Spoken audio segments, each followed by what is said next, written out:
Warning, the following video contains extreme bleakness. Nudity, suggestive language, violence, not so much. I don't know what kind of mood I was in when I wrote this over a year ago, but it must have been pretty dark. However, there are some small truths in it, so here you go. Our culture discourages having an inner life. Maybe this has always been the case. I don't know, but it's certainly what holds true today. Years ago, the American writer Neil Postman published a marvelous book called Amusing Ourselves to Death. It was about television. Mr. Postman lived under the curse of thinking.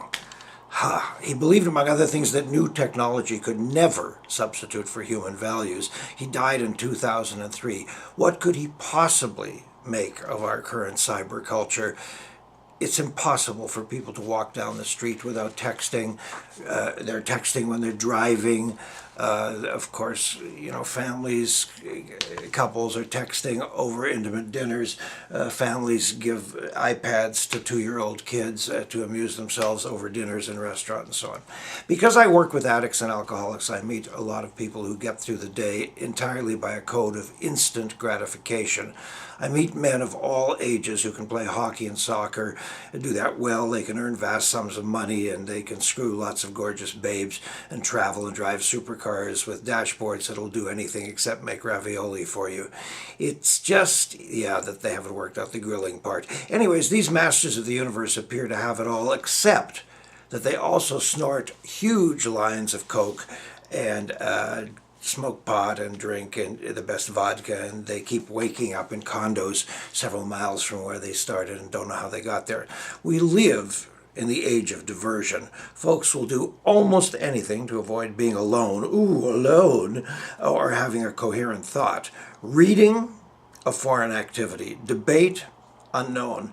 By now we've all witnessed these couples and families in cafes that I spoke of. So many have turned away from the church, and I don't have a big problem with that. I do wonder, however, what they're doing for a replacement.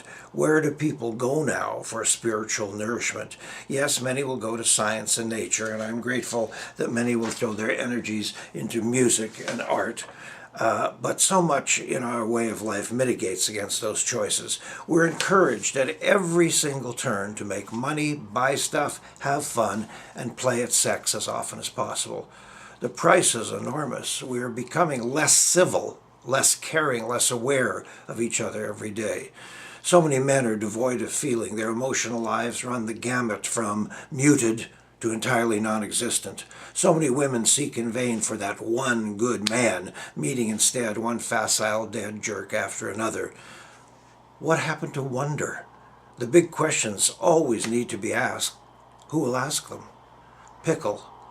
We owe our children a lively inner life. Invest.